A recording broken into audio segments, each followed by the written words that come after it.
আমার মনে হয় বেশিরভাগ জার্নালিস্টরাই জানে অলরেডি যে অনেক জায়গায় আমি ইন্টারভিউতে বলেছি যে আমি কিন্তু শুরুতে গায়িকা হতে চেয়েছিলাম।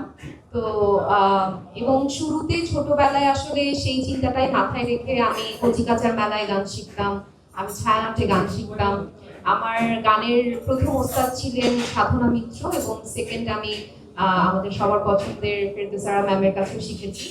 সো গানটা আসলে সবসময় প্রধান ছিল, কিন্তু যখন আমি আবিষ্কার করি যে অভিনয়টায় আসলে সবকিছু করা যায়, নাচ করা যায়, গান করা যায়, এবং অভিনয়টায় আসলে এত কি বলবো যে জায়গা আছে অভিনয় করার।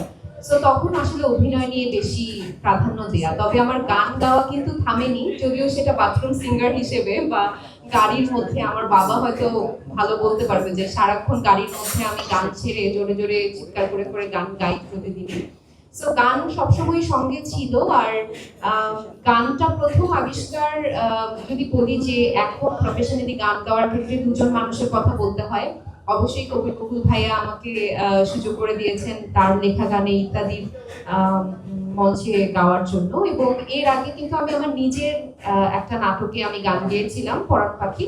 সেখানে আমাদের ডিরেক্টর কিন্তু একদিন আমাদের আড্ডায় এরকম গান শুনে সে মাহিন আওলাদার কথা বলছি, মাহিন আওলাদের কথা বলছি। সো তিনিও কিন্তু আমাকে সুযোগ করে দিয়েছিলেন। আর এই আজকের এই মিউজিক ভিডিওটা একদমই প্ল্যান ছাড়া আমি বলবো, আমি এটা একদমই ভাবিনি। এটা পুরোটাই কবির বকুল ভাইয়ার মাথা থেকেই এসেছে। তিনি আমাকে ফোন করে বললেন যে আমি কি আগ্রহী কিনা, এবং আমি সবসময় তিনি যখনই কোনো কিছু বলেন আমি এক কথায় হ্যাঁ বলে দিই, কারণ আমি জানি যে গানের কোয়ালিটি থেকে শুরু করে everything he will make sure.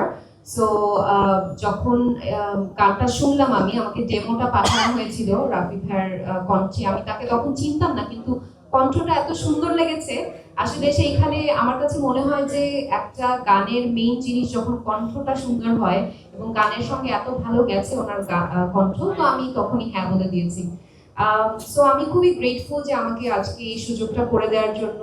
Valentine's ডেতে তো নাটক আসছে, নাটক সবাই দেখে, বাট এই একটু ভিন্নধর্মী মিউজিক ভিডিওতে দেখবে, একটু নিজের কণ্ঠে গানে আবার নিজেও অভিনয় করেছি, অবশ্যই ভালো লাগছে। আর বরাবরের মতো তৌসিফ মাহমুদ অবশ্যই ভালো একজন কোয়ার্টিস্ট, এবং এই গানেও সে অনেক কোঅপারেশন করেছেন যখন আমরা শুট করেছি। আর সৈকত রেজা ভাইয়ের সঙ্গে আমার এটা প্রথম কাজ। তার সে মিউজিক ভিডিও অনেক বানিয়েছেন, এবং তার বানানো মিউজিক ভিডিও আমি দেখেছি আগে।